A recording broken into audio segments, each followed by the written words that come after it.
Welcome to the deep dive. You know, for so many of you listening, that dream of studying in the UK, it's a huge deal. It means world-class education, sure, but also just amazing new experiences, a really vibrant culture. Absolutely. There's so much excitement wrapped up in that decision. Totally. But alongside that excitement, there's the reality of UK immigration, which is, well, it's always evolving, isn't it? It certainly keeps us on our toes. And today, we're diving into something really pivotal. The UK's big shift over to the visa system. A major change. Yeah. So our mission today is basically to cut through some of the noise, try and clarify what this eVisa thing actually is, why it's such a big change, and, crucially, what it means for you if you're an international student. Right. We want to give you some actionable insights, things you can actually use to navigate this digital shift. Exactly. Make it accessible. Because the UK is moving quite deliberately towards a fully digital immigration system. They're aiming for 2025, I think. That's the target, yes, by 2025. And it means phasing out those familiar physical documents, you know, the visa stickers, the vignettes and passports, and the biometric residence permits, the BRPs. Why, the little plastic cards? Exactly. The idea behind it all is to create something more streamlined, hopefully more secure, offering benefits like, you know, protection if you lose your BRP or it gets damaged, and being able to prove your status instantly online. Okay, so if we're moving to this fully digital future, the big question for students is, what is an eVisa, practically speaking? What does it look like? Well, at its heart, an eVisa isn't really a thing you hold. It's an online digital record. It holds your immigration status and all the conditions attached to that status here in the UK. Okay, so it lives online. Precisely. You access it and manage it through your UK Visas and Immigration, that's UKVI online account. Once it's set up properly, it's designed to be completely paperless. That sounds efficient, but definitely different. What are the key dates and changes we really need to flag up? Okay, so the big date is July 15th, 2025. From that point on, all new UK visas, and this includes the main student visas, they'll only be issued as e-visas. Right, so no more sticker in the passport if you apply after that date. For the main student applicant, no. Your passport gets returned pretty much straight away after you do your biometrics at the Visa Application Center, the VAC. Okay. However, it's important to note, for student-dependent spouses, children, they'll actually continue to get both a vignette and an eVisa, at least for the time being. Interesting distinction. And what about the existing BRPs? Those plastic cards a lot of people already have. That's the other critical point. Most BRPs have an expiry date printed on them of December 31st, 2024. Now, if your actual immigration permission, your leave, goes beyond that date. Which it will for many students mid-course. Exactly. If your leave extends past Dec 31st, 2024, you must not apply to renew the BRP card itself. That card is becoming obsolete. Instead, you must create a UKVI account to access your eVisa. That eVisa holds your actual ongoing permission. Right, so the action is online. Creating that account, not getting a new plastic card. Got it. Now, the Home Office, they've obviously promoted this as a big step forward. What are the main benefits they're highlighting for students? Well, the promised advantages do sound good on paper. First, the eVisa can't be lost, stolen, or damaged like a physical card or sticker can. That's a potential big relief. Okay, that makes sense. Then, it's meant to let you prove your rights, like your right to study or work instantly, accurately, and securely, sharing only the necessary info for that specific check. So more control over your data. In theory, yes. It should also smooth out travel, preventing delays when you use your linked passport because border systems can check your status digitally. And maybe one of the biggest promises is easier access to other UK government services like the DWP for benefits, HMRC for tax, DVLA for driving, the NHS, even the student loans company. The idea is these systems can talk to each other, checking your status directly, meaning you don't have to constantly provide proof yourself. That does sound like a potential game changer, reducing bureaucracy. Right. But, and there's always a but with big IT rollouts. There often is, yes. What's the reality been like on the ground? How's the rollout actually going?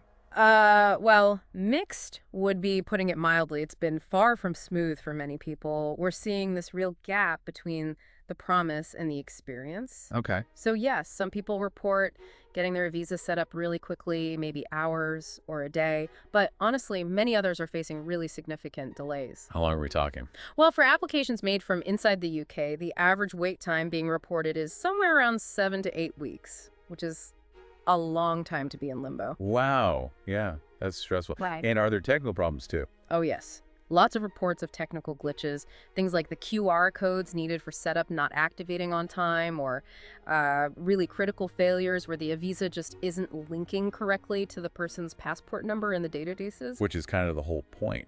Exactly.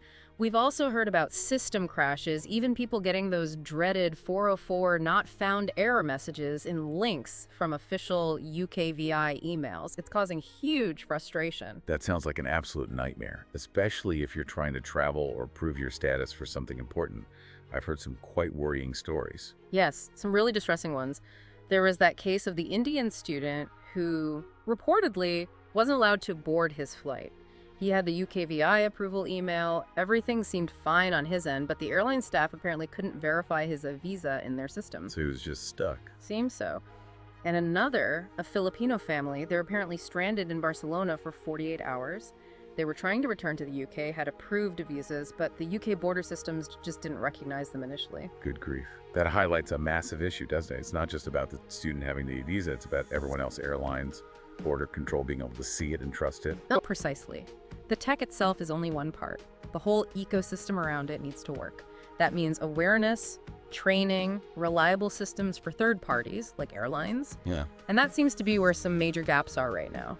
Which brings us to this awareness gap. Yeah. You mentioned the Home Office advised people back in August 2024 not to wait for an email prompt, but to be proactive. Yet it sounds like that message hasn't fully landed. It really hasn't, it seems. There's still low awareness among many international students about needing to actively set up their UKVI account, especially those with existing BRPs. We hear that some university visa offices maybe didn't push this information strongly enough, or students just missed it. And it's not just students. No, definitely not. The lack of awareness among airline staff, particularly outside the UK, and maybe non-UK immigration officials too, is a big problem. They're often still asking for physical visa stickers or printouts, because that's what they're used to. They might not have the tools or training yet to easily check the digital status. So it's a combination of communication failures and maybe systems not keeping up across the board. I think that's fair to say. Communication, training, maybe the back-end tech for verification not being universally accessible or reliable yet. It all leads to confusion and, frankly, a lot of stress for travelers. And the impact. It goes beyond just travel hassles or tech frustrations, doesn't it? People are raising concerns about vulnerable groups, even drawing parallels with past scandals. Yes, that's a really serious point. The phrase digital Windrush scandal has been mentioned, and while we hope it doesn't come to that, it's a stark warning. Digital systems can exclude people if they're not designed and implemented carefully, with support for those who struggle with access. Who are the groups most at risk here? Well, the Home Office itself has identified groups facing barriers. People without easy access to computers, smartphones, or reliable internet. Disabled individuals who might need specific accessibility features, children, people with severe mental health conditions, victims of trafficking or domestic abuse. It's a long list. It is. Also those with language or literacy challenges, or people without a permanent address who might struggle with online verification. And worryingly, the support funds allocated for these groups apparently take about 3 months to access, which might be too late if there are deadlines involved. That doesn't sound nearly responsive enough. So the tech needs robust human safety nets built around it. Absolutely essential. And beyond the individual human cost, there are these wider economic ripples too, right? Yeah, you mentioned that. How so? Well, think about UK universities. They've already faced some financial strain from a dip in international student applications recently. That's a huge source of income for them and the wider economy. Right. And then consider sectors like the NHS, which rely heavily on immigrant workers. If those workers start facing problems proving their status because of a visa system glitches or lack of recognition, that could have a really serious impact on staffing and services. It shows how interconnected everything is. It really does. Okay, so these eVisa teething problems are clearly significant, with wide-ranging impacts. But let's pull back a bit and look at the bigger picture of UK student immigration. You mentioned a recent dip, but what's the current trend? It's actually quite an interesting story there. After that period of, let's say, softening demand in 2023 and early 2024, which was likely linked to things like the new restrictions on student dependence, fee increases, maybe a general feeling of uncertainty. Yeah, there was a lot of noise around that. There was. But since then, we've actually seen a stabilization and quite a noticeable rebound in international student interest in the UK. Oh, really? That's positive news. What do the numbers show? Well, the data for the first quarter of 2025, Q1, showed that main applicant study visa submissions were up by 32% compared to Q1 2024. That brings the numbers almost back to the levels we saw in 2022, which was a strong year. Wow, a 32% jump. That's significant. Any particular country is driving that? India is still the top source country, and it showed a really strong increase of 29% in Q1 2025. Part of that might be down to the UK-India Free Trade Agreement talks, which included agreements on recognizing academic qualifications and clearer post-study work pathways. That kind of clarity really helps. Makes sense. Any other notable areas? Yeah, we're also seeing good growth from other important markets like Nigeria, Sri Lanka, and Ghana, so the demand seems to be recovering quite broadly. Okay, that's definitely encouraging. But does that mean all the uncertainty is gone? Are there still policy changes or clouds on the horizon that students should be keeping an eye on? I wouldn't say all the uncertainty is gone. There's still some lingering, perhaps apprehension. We can see that in slightly higher application withdrawal rates in Q1 2025 compared to Q1 2023. So people are applying, but maybe some are still hesitant. All right. And policy-wise, any upcoming changes? Well, the government's 2025 immigration white paper flags a few things. It proposes this red, amber, green system for universities based on how well they comply with their sponsor license duties, sort of a quality control measure. Okay, aimed at the institutions. Yes. And it also mandates that universities use the Agent Quality Framework, the AQF, when they work with recruitment agents abroad, again, trying to ensure standards in the recruitment process. Makes sense. Is there anything in there that directly impacts the student proposition, though? There's one point that's causing quite a bit of concern in the education sector. It's the proposal to potentially reduce the length of the graduate route visa. Ah, the post-study work visa. How much are they talking about reducing it? The proposal is to cut it from the current 2 years down to 18 months. And that could really impact the UK's competitiveness. How so? Because those post-study work opportunities are a huge factor for many international students when they're choosing where to study. They want that chance to gain some international work experience. If the UK shortens that period, it might make other countries like Canada or Australia, which often offer longer periods, look more attractive. Right. That could definitely shift the balance for some. Something to watch closely then. Definitely wanted to keep an eye on. Okay, this has been incredibly helpful, really laying out the complexities.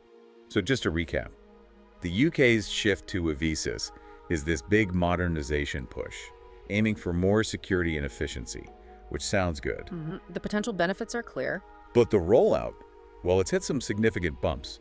Technical glitches, delays, and this worrying awareness gap are causing real problems for students on the ground. That's the reality many are facing, unfortunately. On the brighter side, overall international student demand seems to be bouncing back strongly after a dip, which is great news for the UK education sector. But there are still some policy question marks, like the future of the graduate road. Exactly, a mixed picture. But through all of this, the one constant, the key takeaway for you listening, has to be preparedness, right? Especially with the eVisa system. Absolutely. Being proactive and prepared is your best strategy to navigate this smoothly and avoid potential headaches. So with that in mind, let's run through an essential checklist. Okay. Practical steps you can take right now for eVisa readiness. First up. First, proactive UKVI account setup. It's non-negotiable. As soon as your visa is granted, get that account set up. If you applied from outside the UK, do it before you travel. Before you even get on the plane. Yes. And crucially, if you currently hold a BRP card that expires December 31st, 2024, but your leave goes beyond that date, don't try to renew the card. Your job now is to create your UKVI account to access your eVisa. That's where your status lives. Okay, step one, get that account created promptly. What's next? Step 2, accurate document linkage. Make absolutely sure your current valid travel document, usually your passport, is correctly linked to your UKVI account. And critically, if you get a new passport. Ah, yes, if you renew it. You must update your new passport details in your UKVI account immediately before you travel internationally again. If the passport linked online doesn't match the one you're holding, you could face problems at the border. Right, keep that link updated. Very important. Step 3. 3 is thorough eVisa details verification. Once you can access your eVisa online, go through it with a fine-tooth comb. Check every single detail, your name, date of birth, nationality. All the personal stuff. Yes. Then confirm your status is correctly shown as student. And really check the dates, the full duration of your immigration permission. Does it cover your entire course plus the standard rack-up period? Which is usually how long? Typically 4 extra months after your course end date for undergraduate or PhD students, and often 2 to 4 months for master's or other courses. Check what your university advises. This buffer time is really important. And check work conditions too. Definitely. Yeah. Make sure the work conditions listed match what you're expecting as a student. If anything looks wrong, even a tiny typo, a wrong date, contact your university's International Student Office straight away. They can help you get it corrected. Okay, check, and double check those details. What's number 4? 4. Gather your essential travel documentation. Even though it's a digital system, having backups is vital right now. Download and print everything related to your eVisa approval. Like what specifically? Your official UKVI approval confirmation email. Take a clear screenshot of your visa status page within the UKVI portal. And have your visa decision letter handy. Keep digital copies accessible offline on your phone and carry physical printouts. Belt and braces approach. Absolutely.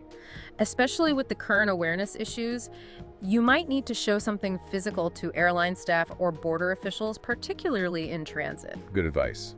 Number 5. 5 is understanding share codes. Get familiar with how to generate these. There are 9 character codes that you create within your UKVI account to prove specific rights to specific people, and they're usually valid for 90 days. So you don't show them your whole visa record. Exactly. It's much more secure. You generate a specific code for a specific purpose.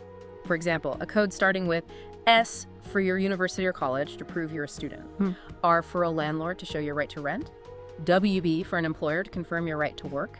Knowing which code to generate for whom is key. Smart system. Okay, nearly there. What's the last main point? Last one, airport preparedness. Given the issues we've discussed, arrive at the airport extra early for any international flights, way earlier than you normally would. Will allow for potential delays. Yes. And be proactive. Tell the check-in staff and the gate staff up front that you have a UK eVisa. Be prepared that they might still ask for printouts or take longer to verify things, especially if you're transiting through a non-UK airport.